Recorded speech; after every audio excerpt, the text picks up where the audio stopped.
Hello student.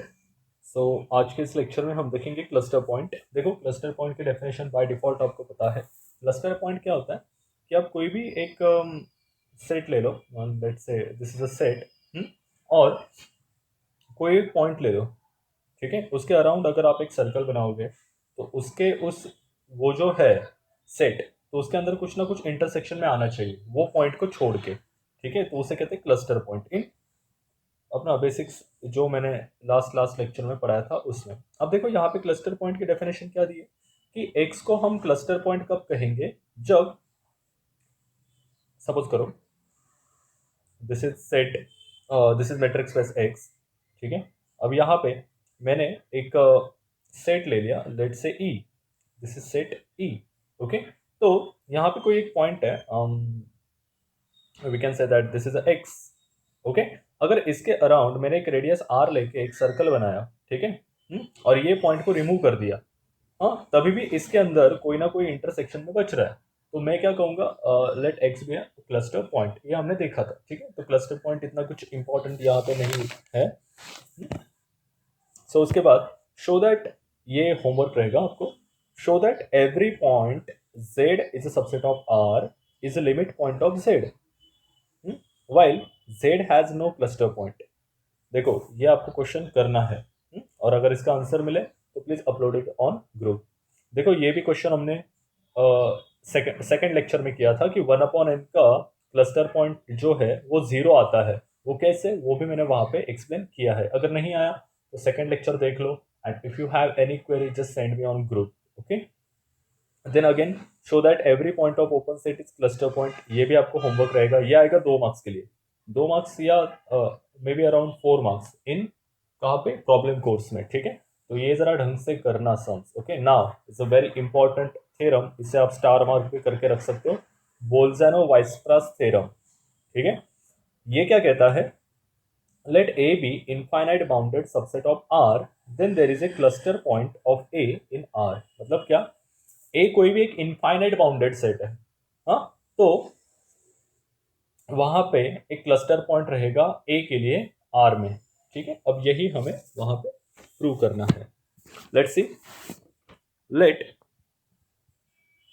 मैं एक set define करता हूं E, X belongs to R such that X less और equal to A for infinitely many A belongs to A, ठीक है। ये वाला सेट मैंने डिफाइन कर लिया। Let m belongs to R such that minus M less और equal to A less और इक्वल टू एम, ठीक है। मतलब क्या, एक हमने उसको बाउंडेड कर दिया, वहां पे क्या बोला है, let A be infinite bounded subset of R ना। तो बाउंडेड मतलब क्या, उसको एक लोअर बाउंड भी रहेगा, अपर बाउंड भी रहेगा। It's obvious that, it's obvious that minus M is belongs to E, okay, minus m is belongs to e, okay। Now we can easily show that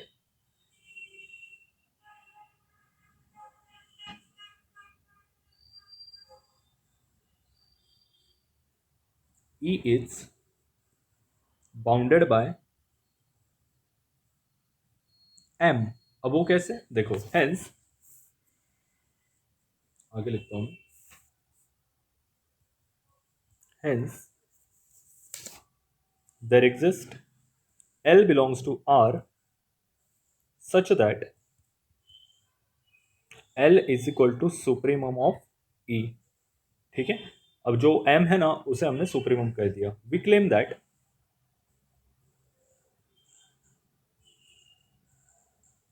l is cluster point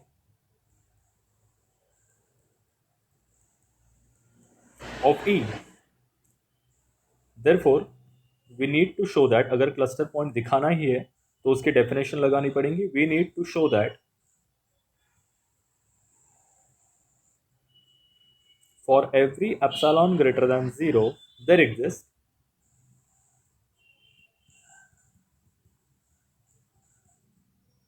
A belongs to L minus epsilon, L plus epsilon intersection A other than itself, other than itself. जैसे हमने cluster point की definition देखी थी, क्या थी वो, कि अगर आप उस पॉइंट के अराउंड कोई एक सर्कल बनाओगे और उसका उस सेट के साथ इंटरसेक्शन लोगे, तो उसके अंदर जो भी कॉमन पॉइंट आएंगे वो आने ही चाहिए, बस वो पॉइंट को छोड़ के। मतलब अराउंड एक्स बना है तो उस एक्स को अगर मैं निकाल दूं तो उसके अलावा भी बहुत सारे पॉइंट्स आने चाहिए। सो वी कॉल्ड बहुत सारे point as A. Since now the next, since L minus epsilon is not upper bound, is not upper bound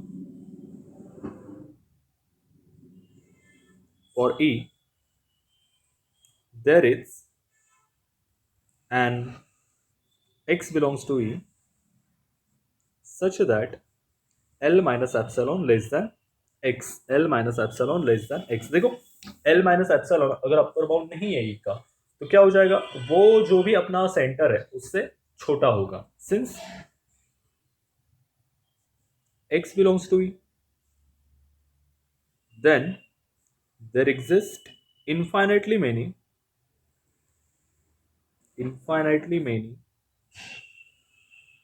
elements A belongs to A such that x less or equal to A। ठीक है, अगर x E में belong कर रहा है तो क्या होगा, वहां पे इनफाइनेटली मेनी एलिमेंट्स ऐसे एग्जिस्ट होंगे जो इस प्रॉपर्टी को सेटिस्फाई कर रहे होंगे। ठीक है, hence there exist infinitely many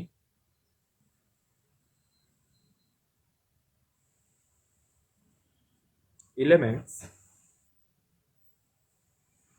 A belongs to A such that L minus epsilon less than A, also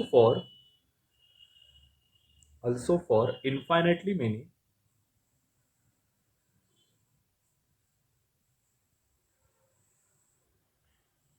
such A, we have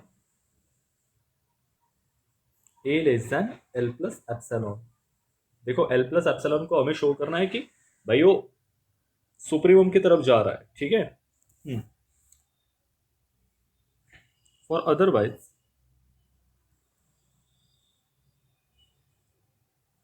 except for finitely many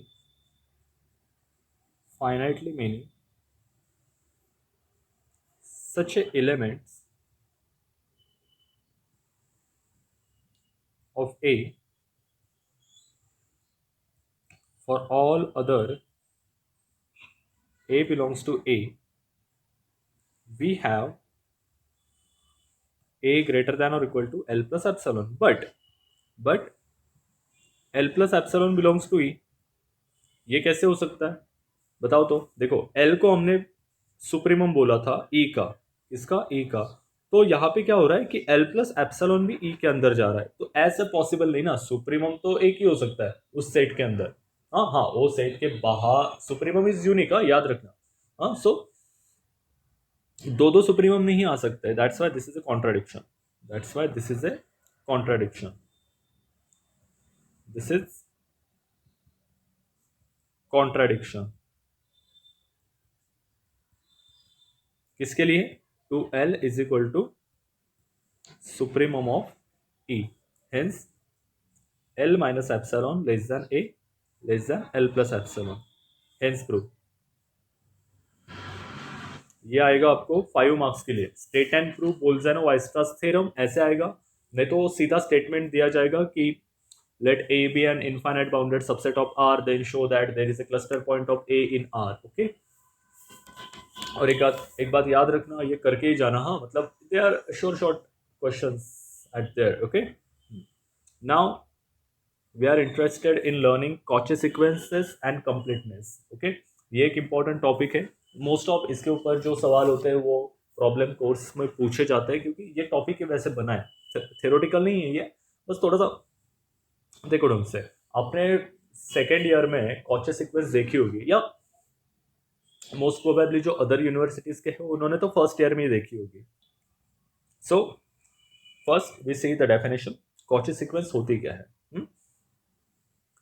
A sequence in metric space is called Cauchy sequence if for given epsilon greater than 0, we can find n belongs to n such that m greater than n and n greater than n, we have distance of xm minus xn less than epsilon. मतलब क्या है?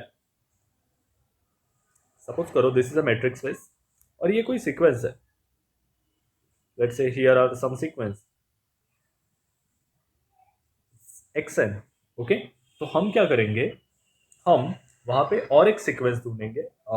Let's से x, ये xn है, मैं एक xn ढूंढूंगा, xn.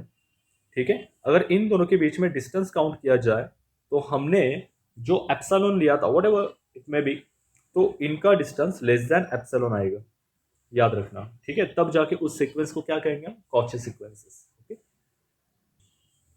So there is important question. Show that every convergent sequence in metric space is a Cauchy sequence, but converse is not true. देखो, converse is not true is for you. मैं पहला वाला part करूंगा, आप दूसरा वाला part करना, कि इससे क्या होता है कि आप भी थोड़ा स्टडी कर पाओगे और जरा आपको भी समझ में आएगा कि क्या करना है क्या नहीं करना है. So suppose that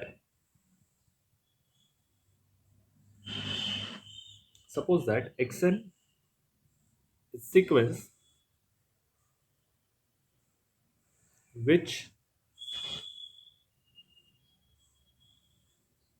converges to x and let epsilon greater than 0 be given. Okay, then there exists integer n. मैंने बस डेफिनेशन लिख रहा हूँ, integer n कॉची सीक्वेंस की, such that distance of xn comma x is less than epsilon by 2 for every n greater than or equal to n. हमें क्या दिखाना है कि every convergent sequence is metric space is Cauchy. Okay, अब देखो यहां पे सबसे पहले हमने कॉन्वर्जेंट सीक्वेंस की डेफिनेशन नोट कर ली कि xn comma x is less than epsilon by 2 for every n greater than or equal to n. अब देखो ट्राइंगल इनइक्वालिटी क्या कहती है. सो bye triangle inequality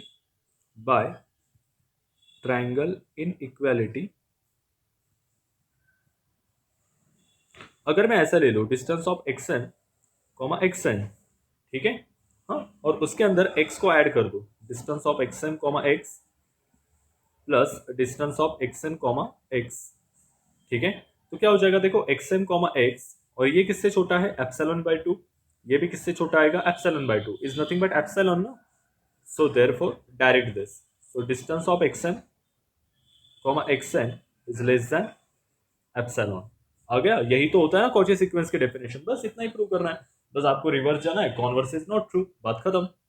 like that. Okay, so then next, show that Cauchy sequence in matrix space is bounded. Cauchy sequence in metric space is bounded. अभी हमने क्या देखा? Every convergent sequence is Cauchy sequence, और हमें पता है every convergent sequence is bounded. So every Cauchy sequence will be bounded. याद रखना, ये छोटे छोटे बातें होती है जो आपको सेट नेट IIT जैम में काम आएंगी. So now suppose xn is Cauchy sequence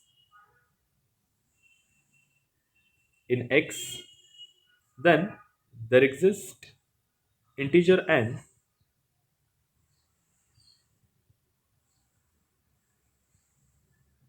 such that distance of xm comma xn less than 1. यहाँ पे एप्सिलॉन की वैल्यू मैंने 1 ले ली, ठीक है, for every mn greater than or equal to n, taking n is equal to n without loss of generality. मैंने ultimate value ले ली. therefore in particular we find distance of xn comma x capital है ना, less than 1 for every m greater than or equal to n. ठीक है, thus every term starting with nth term lies in open ball of radius 1 around xn,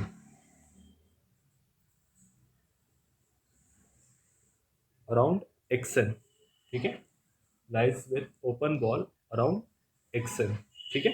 therefore r is equal to maximum ले लेंगे हम किसका, distance of xn xn का, ठीक है। तो वो क्या होगा, इम्प्लाइज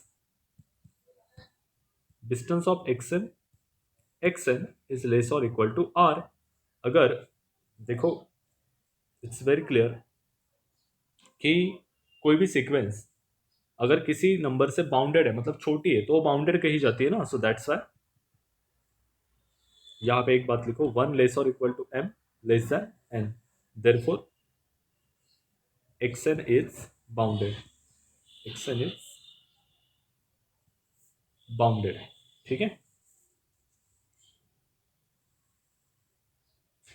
ओके अब देखो, मेरा तो मन कर रहा था ये होमवर्क दे दूं, लेकिन क्या है, ये आया था PYQ में आया था ये कि every Cauchy sequence, A Cauchy sequence is convergent if and only it has convergent subsequence. Okay now suppose this is not homework, suppose that xn is Cauchy sequence which converges to a point x, in x, then xn itself convergent subsequence of it। मतलब क्या, देखो आपने देखा होगा every set is subset of itself, हर एक set खुद का ही सबसेट होता है। वैसे अगर हमने सोच लिया कि सपोज करो एक्सन कोई कॉची सीक्वेंस है जो किसी पॉइंट को कन्वर्ज हो रही है, तो हम ऐसे कह सकते हैं कि वही खुद की भी सबसीक्वेंस हो सकती है कि action itself convergent subsequence of itself, ठीक है। तो पहला पार्ट हो गया कि कोई सीक्वेंस कॉन्वर्जेंट है, कोई कॉचे है तो कॉन्वर्जेंट हो जाएगी, ठीक है। नाउ कॉन्वर्सली,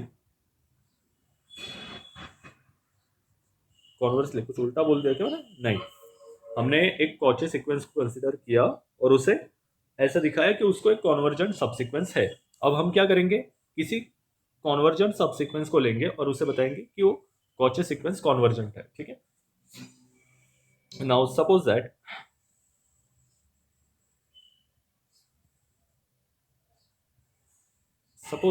ए कॉची सीक्वेंस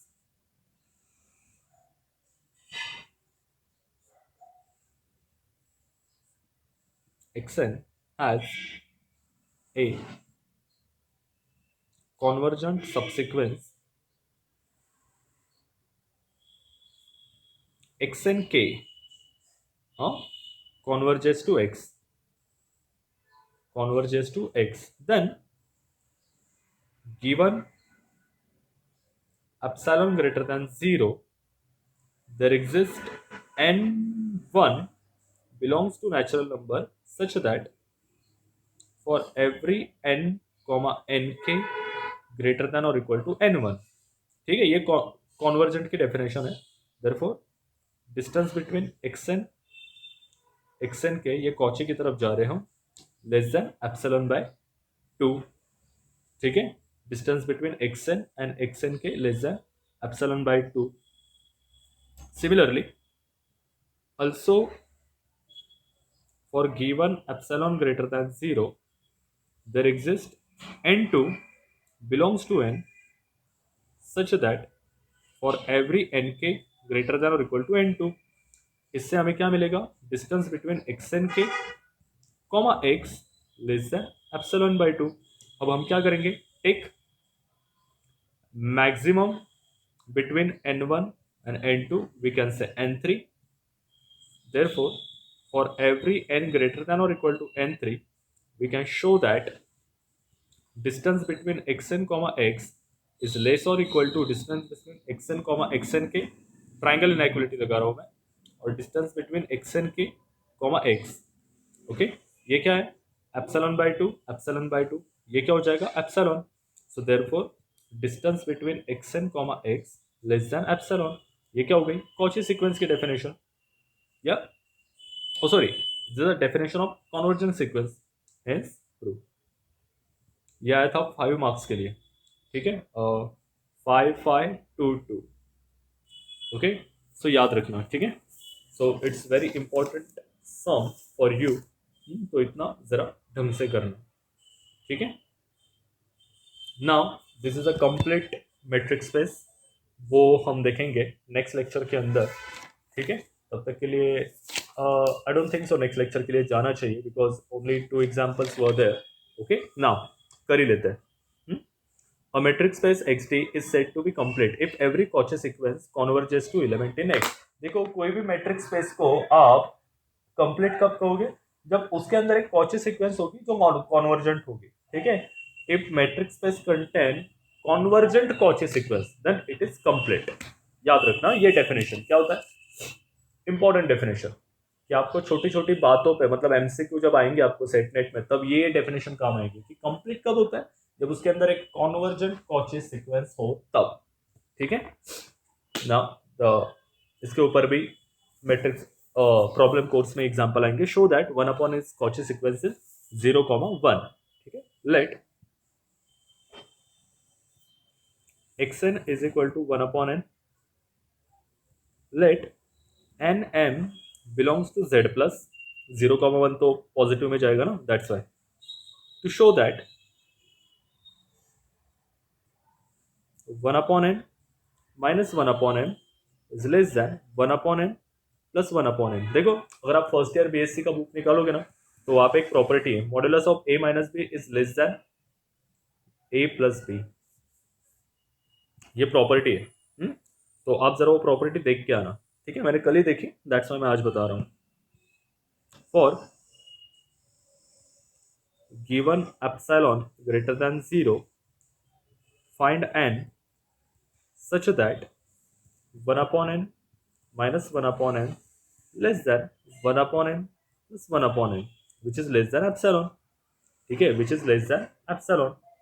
अब कैसे, देखो ये जो 1 upon n सीक्वेंस है, हाँ, वो भी कॉन्वर्जेंट है, और epsilon by to 1 upon m क्या है, वो भी कॉन्वर्जेंट है, किसके लिए, एप्सिलॉन बाई टू। ये सारी अजम्पशन की बातें, हाँ, ये 1 मार्क का क्वेश्चन आया था, ये सारी अजम्पशन की बातें है। सो हमने पहले ही एज्यूम करके रखा, क्योंकि 1-2 मार्क्स के क्वेश्चन में ज्यादा लिखते रहे, फटाफट मैक्स मैक्स 2-4 लाइन में आंसर खत्म हो जाना चाहिए। So which is less than epsilon, epsilon by two plus epsilon by two, epsilon, hence 1 upon n 1 upon n less than epsilon, hence prove, ठीक है। Then the next one, show that the discrete matrix space is complete. Complete मतलब क्या, वहां पे एक sequence होगी जो, मतलब कॉची सीक्वेंस होगी जो क्या होगी, कॉन्वर्जेंट। लेट, इसका भी प्रूफ सिंपल है, let d for s cross s to R, okay, be standard discrete matrix space, be standard discrete metric space, ठीक है। कंसिडर एक कॉची सीक्वेंस, क्योंकि हमें कंप्लीट दिखाना है ना, X N belongs to N in S, ठीक है, in S. By definition of Cauchy sequence, हम ये कॉची सीक्वेंस को कॉन्वर्जेंट दिखाएंगे।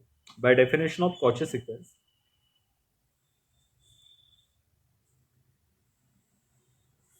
For every epsilon greater than 0 there exists n belongs to n such that for every nm greater than n distance of xn comma xm less than epsilon, ठीक है, ये Cauchy sequence की definition हो गई। Therefore यहां पे हम लेंगे एक epsilon is equal to half, okay, epsilon is equal to half, then there exist n belongs to natural number n। देखो इन दोनों में फर्क क्या, ये कैपिटल n है, ये नेचुरल नंबर वाला n है, for every nm greater than n, distance between xn comma xn is less than epsilon. ठीक है, we can write is also in that way, distance between xn comma xn less than half. Okay, so by the definition of discrete metric space, अब मुझे बताओ discrete matrix space में क्या होता है, zero या वन। अगर दो पॉइंट सेम रहेंगे तो जीरो, दो पॉइंट सेम नहीं रहेंगे तो वन। अगर वन से छोटा डिस्टेंस आ रहा है तो जीरो ही रहेगा, एक तो वन मिलेगा या जीरो मिलेगा। अगर वन नहीं है, हमारा डिस्टेंस क्या आ रहा है, लेस देन हाफ, मतलब क्या है, वो वन नहीं है, वन से भी छोटा है, तो क्या होगा, दोनों पॉइंट सेम रहेंगे। ओके, अगर दोनों पॉइंट सेम है तो डिस्टेंस कितना आएगा, zero. Therefore distance between xn comma xn is zero. अगर डिस्टेंस सेम है तो मैट्रिक्स स्पेस की प्रॉपर्टी क्या है, distance between x y is zero, then x is equal to y, implies xn is equal to xm. Thus, xn n belongs to n is constant from sum n belongs to n. अब देखो distance same कब आएगा, जब दोनों point same रहेंगे, और वो तो सीक्वेंस ही है।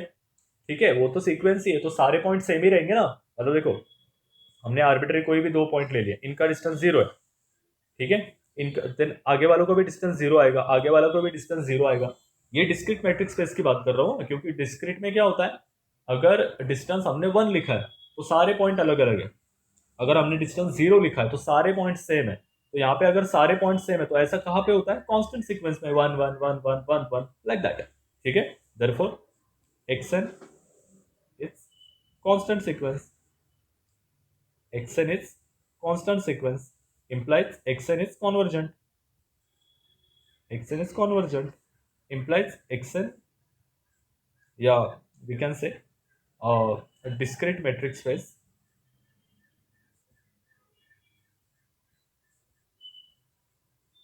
it's complete। ठीक है, डिस्क्रीट मैट्रिक्स स्पेस क्या है, कंप्लीट। अब आपको दिखाना है एक होमवर्क। होमवर्क में आपको बता देता हूँ, होमवर्क कैसा रहेगा, show that R n is complete. ठीक है, ये आप करो, आर एन इज कंप्लीट। तो the remaining parts we will can cover in the next session। okay, तब तक के लिए thank you so much, have a good day, take care, good morning, bye bye।